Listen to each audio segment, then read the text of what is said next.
8차시입니다. 8차시는 직업, 생활 환경에 따라서 선택해야 되는 검진 항목입니다. 이런 주제로 직업과 생활 환경에 따라서 이제 위험한 수 있는 질병을 알아보고요. 그와 관련된 질병과 관련된 검진 항목, 또 건강보장은 무엇이 필요한지를 좀 알아보도록 하겠습니다.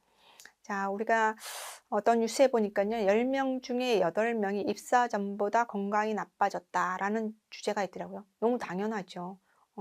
입사 전보다 건강이 좋아질 수는 없죠. 우리가 건강과 관련된 직업을 가지지 않은 이상에는요. 그래서 그 어떤 이제 건강이 나빠졌나를 이제 좀 봤더니 1번이 스트레스입니다. 스트레스성 정신질환, 그러니까는 화병, 우울증 뭐 이런 게 당연코 1등이겠죠. 그래서 직장에 들어가면 윗사람들한테 또는 자기 얘기를 못할 때가 있지요. 요즘에 MZ세대는 그렇지 않다고는 하지만 그래도 그렇지 않더라고요. 그래서 부당한 일을 당하거나 아니면 요즘에 태움 문화 뭐 이런 것들이 있죠. 그래서 정신질환이 스트레스가 굉장히 많다. 이건 당연코 그런 것 같습니다. 그다음에 두 번째는 소화기 장애입니다. 소화기 장애는 소화기 쪽에 위와 대장 이쪽은 정신적인 감정과 굉장히 딱 붙어 있습니다. 그래서 기분 나쁜 사람이랑 밥 먹으면 얹히잖아요. 소화 잘 안 되잖아요. 그러니까 기분 나쁜 상황, 스트레스 상황에서는 소화 잘 안 됩니다. 그래서 소화 장애가 많고요. 그다음에 열심히 일을 하다 보면 번아웃 증후군 오고요. 그러면서 머리 아프고요. 신경 이상 증세가 오고요. 틱장애 오는 친구들도 있거든요. 자, 그다음에 보니까 급격한 체중 증가 감소. 기분 나빠서 먹죠. 기분 나빠서 안 먹죠. 뭐 이런 거는 두 번째 소화기 장애와 관련되어 있잖아요. 그러니까 10개 중에서 2개가 소화기와 관련된, 식이와 관련된 게 있잖아요. 그래서 직장에 취업을 하시면 다른 일반 검진도 하시지만 위내시경 꼭 하셔라 이렇게 제가 추천을 하거든요. 그래서 좋은 회사에 갈수록 남들이 부러워하는 회사에 갈수록 스트레스는 더 높아지잖아요. 그러면 이 젊은 친구들이 위를 다 망가뜨릴 수 있거든요. 직장뿐만이 아닙니다. 나와서 사업을 하잖아요. 사업하시는 우리 사장님들 중에 위암 환자들 참 많습니다. 이 소화기의 문제거든요. 그래서 위 내시경은 직장을 가지고 시작하신 분들이라면 그때부터 검사를 해야 하는 게 위내시경이다 이렇게 보시면 되겠습니다. 다음으로 보면 면역 저하가 있네요. 면역 저하는 스트레스를 받으니까 이 스트레스가 우리 면역에게도 영향을 미친다. 호흡기 질환, 당뇨, 고혈압, 신장계 질환. 자, 보시면 8위부터는 질병이에요. 그렇죠? 7위까지는 어떤 증상을 얘기한 건데 8위부터는 질병이죠. 그러니까 앞에 그 증상들이 쌓여서 환경에 쌓여서 나중에 질병으로 가는 그런 상황이 되시겠죠. 그래서 직장이나 아니면 직무 스트레스가 있으시다면 굉장히 조심하셔야 되고 검진도 꼼꼼히 하셔야 되고 그다음에 건강보장도 하셔야 되죠. 그래서 직장인이라면 국가에서 그 사업주에게 꼭 직장 검진을 하라고, 일반 건강 검진을 하라고 푸시를 하죠. 안 하면 사업주가 페널티를 먹기도 합니다.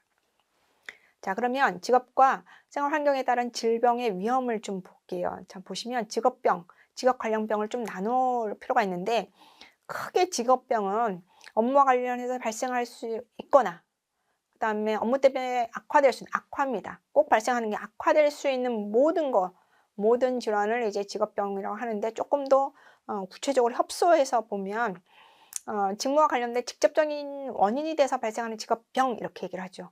그런데 원인으로 보진 않지만 위험 요인 또는 악화 요인으로 작용하는 것은 직업 관련성 질환 이렇게 얘기를 합니다.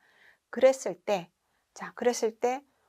직업병은 어느 진료과로 가서 의사를 만나야 되나요? 라고 얘기를 할 수 있는데 해당 증상과 관련된 과로 가서 만나면 됩니다. 두통이면 신경과로 가시면 되겠죠. 그 다음에 손이 떨려요. 내과로 가시면 됩니다. 그 다음에 간혹 너무 이렇게 폭발하는 뭐 다이너마이트 폭발 뭐 그런 직업을 가지신 분도 있어요. 그럼 청각에 문제가 생기거든요. 그러면 이비인후과 가셔야겠죠. 그런데 대부분의 1차 진료는 모든 질병의 1차 진료는 내과로 가시면 됩니다. 내과에서 외과로 협진을 보내는 거거든요. 그래서 내가 스트레스 많거나 아니면 직업 때문에 조금 문제가 있는데 어디에 문제가 있는지 모르지만 어쨌든 지금 의사의 관리를 받아야 되겠다. 그러면 내과로 1차 진료기간 내과로 가시면 좋겠다는 생각이 듭니다.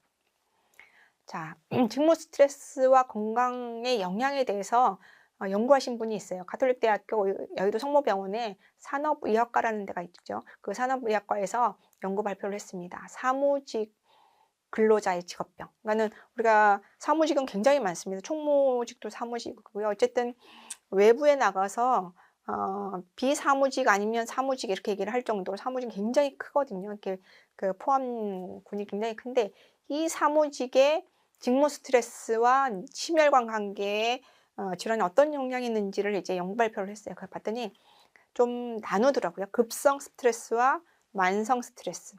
급성 스트레스에 해당하면 심근허열, 갑자기 심장이 막 쪼이듯이 너무너무 아픈 분들이 있거든요. 그러니까 심장 혈관에 혈류가 제대로 안 가는 거죠. 쪼이면서 그 심근에 허열이 생기면 심장이 제대로 뛰지 않죠. 그러면 부정맥이 생겨요. 부정맥. 맥이 정상적으로 뛰지 않는 거죠. 이상하게 뛰는 거잖아요. 그러면서 혈류가 제대로 가지 않으니까 정체되어 있을 수 있죠. 정체되어 있으면 혈전이 생길 수 있죠. 혈전이 생기면 어딘가에 쌓이게 되고요. 이 쌓이는 게 혈류에서 터져버리면 뇌출혈이거나 아니면 막힐 수 있는 그런 굉장한 위험들이 있죠. 제가 보험회사에 운전자 보상 쪽에 좀 있을 때였습니다. 근데 이 운전자 사고 보상하는 부서인데 그 부서는 피해자들을 많이 만나는 부서잖아요. 그러면 피해자는 많이 보상을 받기 원하고 회사는 계산을 해서 적정하게 주기를 원하고 막 그러죠. 그러니까 우리 보상 직원들이 피해자들한테 많이 민원을 받게 되죠. 또 이쪽 피해자뿐만이 아니라 우리 피보험자들한테도 민원을 받아요. "찌끄만 사고인데 왜 이렇게 많이 주셨어요?" 뭐 이러면서. 그게 너무너무 스트레스가 많은 거죠. 그 스트레스가 어느 정도 가다 한계치에 딱 가니까 심장에 문제가 생기시는 분들이 있더라고요. 그래서 헉 하고 넘어지셔서 119 타고 갔더니 심근경색, 그래서 스텐트 넣고 이러신 분들이 있거든요. 그래서 직업의 스트레스가 너무 많아지면 갑자기 급성으로 심혈관에 문제가 오는 분들이 왕왕 있습니다. 자, 그렇게까지 되지는 않지만 참고 참았어요. 참고 참았지만 심장이 벌벌벌 떠는 거는 있을 수 있잖아요. 근데 그게 오래되면 혈관에 문제가 생기죠. 그래서 동맥이 딱딱해진 동맥경화가 촉진되고요. 그다음에 기분 좋을 때 나오는 부교감 신경이 안 나와요. 부교감 신경은 기분 좋을 때 나와줘야 되거든요. 어느 정도 나와줘야 되는데 그게 계속 억제돼요. 계속 우울하죠. 기분 좋은 게 안 나오니까요. 자, 기분 좋은 게 안 나오면 심장은 박동수가 어 빨라져야 되거든요. 그런데 이상하게 심장 박동수는 감소돼요. 이게 언밸런스해지는 거예요. 그러면서 병으로 가는 거거든요. 또 우리 몸에서 항상성, 에너지원의 항상성을 유지하는 인슐린 저항성. 이 인슐린 저항성이 항상성을 유지하는 인슐린의 문제가 인슐린이 제대로 역할을 안 하는 그것을 인슐린 저항성이라고 하는데 그 인슐린 저항성이 증가해요. 그러니까 인슐린이 제대로 역할을 못 하는 거죠. 면역 체계에 문제가 생기는 거죠. 그래서 이런 직무 스트레스가 급성으로 심혈관에 문제를 일으킬 수 있고요. 오래돼서도 심혈관의 문제, 뇌혈관의 문제를 일으킬 수도 있다. 그게 연구 발표가 된 적이 있습니다. 자, 그러면 직무 스트레스가 심혈관만 문제냐, 암은 발생 안 시키냐 이렇게 생각할 수 있는데 암 발생도 많이 되죠. 암이 직무 스트레스 때문에 발생한다라는 직접적인 연관성은 과학적으로는 불분명하대요. 그런데 이 스트레스가 암 발생하거나 암이 전이되는 거에 악화 요인으로는 작용한다. 그러니까 결론은 간접적인 영향이죠. 그래서 간접적인 영향을 보시면 이 스트레스가 생활과 신체 변화를 일으켜요. 특별히 면역 체계를 약화시킨다고 그래요. 면역은 뭐냐면 우리 몸에서 이상한 것이 생기거나 밖에서 이상한 것이 내 몸 안에 들어오면 그것을 물리쳐 주는 게 면역이잖아요. 그런데 암은 뭐냐면 내 몸 안에서 이상한 게 생긴 거예요. 나를 파괴시키는 이상한 게 생긴 거거든요. 근데 이상한 게 생겼으면 면역이 가서 없애줘야 되는데 이 일을 못하니까 면역이 일을 못하니까 악성암이 더 많이 생기는 거죠. 그다음에 호르몬 분비에 영향도 생깁니다. 직무 스트레스가 밤에 일하시는 분, 밤에 자야 되는데 밤에 일을 하시면 호르몬 분비가 언밸런스해지잖아요. 그다음에 너무 스트레스 때문에 많이 드시거나 흡연, 스트레스를 흡연으로 푸시는 분들이 있죠. 그러면 암으로 갈 가능성이 있죠. 그래서 직무 스트레스가 암과도 영향이 있다. 자, 그러면 암에 걸렸어요. 직무 스트레스 때문이라고 직접적인 영향이라고 보기는 어려워요. 근데 암에 걸렸어요, 우리 직업 사무직원이. 그러면 치료를 하시고 쉬셔야 되잖아요. 그런데 건강 보장이 안 돼 있어요. 그러면 어떻게 하셔야 되냐면 30-40대 또는 50 대면 자녀들이 고등학교다, 뭐 학생이다 그러면 열심히 돈 많이 들어갈 때잖아요. 그러니까 일을 하셔야 되는 거죠. 요즘에는 초기에 암이 진단돼서 치료하시면 일상생활 하실 수 있거든요. 그러면 직업으로 복귀하시는 분들이 꽤 있어요. 그런데 복귀하실 수도 있는데 조금 더 쉬시는 게 필요하다. 왜냐하면 직무는 스트레스 때문에 악화인자로 작용을 하니까요. 그렇기 때문에 이 암 환자는 초기에 진단되더라도 치료가 잘 되더라도 어느 정도는 스트레스로부터 분리를 해 줄 필요가 있어요. 그래서 암 보장은 많아도 조금 부족하지 않다, 이렇게 얘기를 하는 거죠. 자, 그럼 직무 때문에, 직업 때문에 병이 생겼잖아요. 직업과 병이면 산재죠. 산재 인정되는 예가 있죠. 질병이라도. 보시면 급식 노동자가 폐암에 걸리면 인정됩니다. 제가 아는 분은 30년 지하 구내식당에서 조리원으로 일을 하셨어요. 근데 폐암에 걸렸어요. 검사를 해 보니까 폐암인데 한 2 기인데 수술은 안 되시겠대요. 그래서 약으로 하자 이렇게 됐는데, 약은 이제 표적 항암 약물인데 굉장히 비싼 약물이죠. 그분이 30년 그 식당에서 일을 하셨잖아요. 그것도 밀폐된 지하잖아요. 환기가 잘 안 되는 가스불이잖아요. 그래서 산재 신청을 하셨더니 산재 인정이 됐습니다. 그래서 급식 노동자가 폐암을 산재 인정받는 경우는 굉장히 많습니다. 그다음에 3인 2교대 근무자가 과로로 사망한 것도, 그 과로도 산업재해로 인정을 받았어요. 왜 그러냐면 보통 우리가 근무 시간 8시간이에요. 그런데 2교대는 몇 시간 하는 겁니까? 12시간 하는 거잖아요. 12시간 하고 뭐 하루 온전히 쉬게 한다 해도 12시간을 연달아서 하는 건 굉장히 위험한 거거든요. 그래서 2교대는 굉장히 위험합니다. 그래서 2교대를 계속 하게 되면 중간에 휴게 시간 이런 걸 주셔야 되거든요. 근데 그것들이 제대로 지켜지지 않으면 문제가 되는 거죠. 이것도 인정되는 사례들이 좀 있습니다. 특정 직업군에서도 특정 종류의 질병이 많이 꼭 발생한다는 건 아닙니다. 많이 발생하는 게 연구 결과가 나왔습니다. 이 연구는 환경 연구입니다. 그래서 이게 왜 그래요라는 원인 분석은 안 돼요. 그런데 이런 직업군들이 특정 질병이 많이 발생하더라 라는 이제 현상에 대한 결과입니다. 그래서 오늘 여러분들이 한번 참고만 하시라고 갖고 왔는데요. 소방관들은 이상하게 혈액암, 림프종도 혈액암이죠. 그다음에 혈관육종, 그다음에 고환암, 그러니까 생식기 쪽이죠. 그래서 이쪽에 이제 발생을 많이 하는 그런 문제들이 있더라라는 게 보이고요. 그다음에 특수세척액 가공업자, 특수세척액으로 금속을 가공하는 업자들은 독성 간염에 많이 노출되더라라는 겁니다. 왜냐면 우리가 먹어서 이상한 걸 해로운 걸 먹으면 그 해로운 거에 해독을 전부 다 간이 하잖아요. 그런데 먹는 것뿐만이 아니라 호흡기로 들어간 이상 물질도 간에서 많이 해독을 합니다. 그래서 이런 특수 세척액 같은 아주 독한 세척액들이, 그런 문제들이 있으면 보호 장구를 잘 갖추어도 독성 간염으로 가시는 분들이 있을 수 있죠. 자, 그러면 건강검진을 제안 한번 해볼게요. 특정 직업이 특정 질병을 반드시 발생시키는 건 아니지만 확률이 높아져요. 확률이 높아지니까 확률 게임을 하는 거죠. 우리 건강보장도 확률의 문제잖아요. 그래서 이 확률이 높아지시는 분들을 좀 만나시면 어떤 검진을 하셨는지, 또는 질병의 위험이 있는지, 또 그런 건강보장을 잘 갖고 계신지를 한번 살펴보는 게 필요할 것 같습니다. 앞에서 본 것처럼 야간 교대 근무, 그러니까 12시간을 하지 않더라도 야간에 근무하시는 분들이 있을 수밖에 없죠. 우리가 사회가 유지되려면 야간에도 일을 하시는 분들이 있을 수밖에 없는데, 그분들을 주의하셔야 되고 그다음에 건강보장 준비하셔야 되는 거거든요. 자, 야근을 많이 한다거나 야간에 교대 근무, 야간에 일을 하시는 분들은 호르몬에 문제가 생깁니다. 그러니까 호르몬과 관련된 유방암, 전립선암의 위험이 높아질 수밖에 없고요. 그다음에 심장과 뇌는 쉬어줘야 됩니다, 밤에.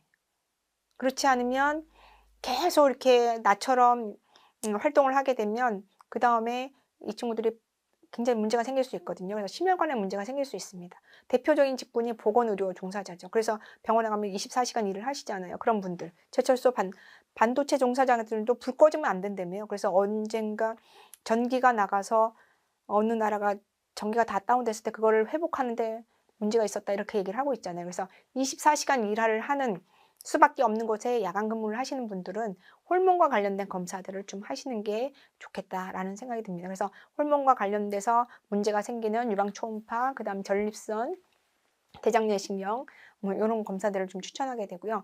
미세먼지 접촉 직군입니다. 미세먼지 접촉 직군은 혈관의 문제, 그다음에 암의 문제들을 발생시킬 수 있기 때문에 폐암과 관련된 저설령 흉부 CT, 그다음에 복부 CT, 그다음에 심장의 문제, 심초음파, 뇌 MRI까지. 그래서 미세먼지는 굉장히 위험합니다. 어떤 직군이냐면 앞에서 제가 말씀드린 것처럼 식당 조리사, 그다음 환경미화원, 그다음에 밖에서 그 매연을 마실 수밖에 없는 그런 환경에 계신 분들 있죠. 환경미화원, 배달, 요즘은 외부 배달원들이 굉장히 많으시잖아요. 그분들, 운전기사들, 뭐 이런 분들이 이런 폐와 관련된 문제, 그다음에 심혈관과 관련된 문제들이 어느 정도 보장을 가지고 계시는지 한번 보실 필요가 있는 거죠. 자, 또 한번 보시면 어떤 직군에 따라서, 어떤 환경에 따라서 어떤 직군이 어떤 질병의 위험성이 있다고 볼 수 있지만 어떤 질병이 많이 걸리는 직군들도 있더라고요. 심근경색 위험 직군은 급격한 스트레스. 앞에서 말씀드린 것처럼 제가 예를 들은 자동차 보상 직원들 너무 급격한 스트레스에 걸리거든요. 그런데 그분들은 좀 오래 걸릴 수도 있지만 한 번에 굉장한 스트레스에 걸리시는 분들이 있어요. 외과 의사들, 조종사들. 한 번에 짧은 시간에 굉장한 스트레스가 막 올라가거든요. 외과 선생님들은요, 환자의 피부를 절개해서 열어서 피를 보면서 수술하시잖아요.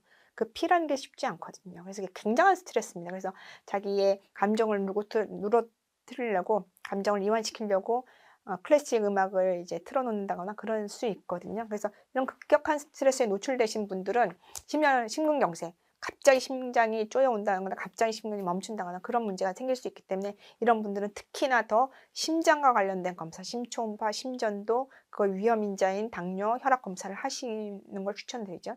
그다음에 뇌경색 위험인자도 있어요. 뇌경색 위험인자는 뇌출혈이 아니라 뇌혈관이 막히는 거잖아요. 뇌혈관이 막히는 거는 스트레스인데 어떤 스트레스냐면 마감에 쫓기는 거예요. 어느 날까지 해야 되는 거예요. 근데 나는 어느 날까지 해야 되는데 그거 잘 못했어. 뭐 이런. 요즘에 이런 분들 중에 한 분이 배달직이 있어요. 쿠땡 배달직. 너무너무 배달할 게 많으니까는 3시까지 갈 수 있어요. 문자 보내놓고 밤 11시에 배달하고 그러시더라고요. 그러니까 그 왜 안 해요? 제가 왜 이렇게 아직도 안 와요를 민원을 하기가 참 너무 죄송하더라고요. 얼마나 바쁘실까 싶어서. 그래서 이런 분들도 뇌경색, 그러니까 뇌의 문제죠. 뇌와 관련된 문제를 검사하셔야 돼요. 그래서 뇌마를 하셔야 되는데 뇌 전에 심장부터 문제가 생길 수 있기 때문에 심초음파, 그거에 전에 단계인 혈압검사, 당뇨검사를 추천하죠. 그 다음에 치매에 잘 걸리는 직군이 있대요. 이게 제일 무섭죠. 치매에 잘 걸리는 직군을 봤더니 반복 업무를 하는 거예요. 계속 똑같은 업무를 반복해서 하시는. 이런 분들이 치매에 걸릴 수 있다. 왜냐면 치매 환자들 보면 똑같은 얘기 계속 하시거든요.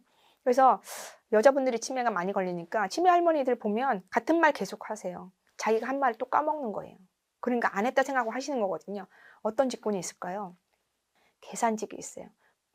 이해가 안 가시잖아요. 계산 열심히 하시는 분들은 치매가 안 걸리는데 그 계산을 같은 걸 반복하는 거예요.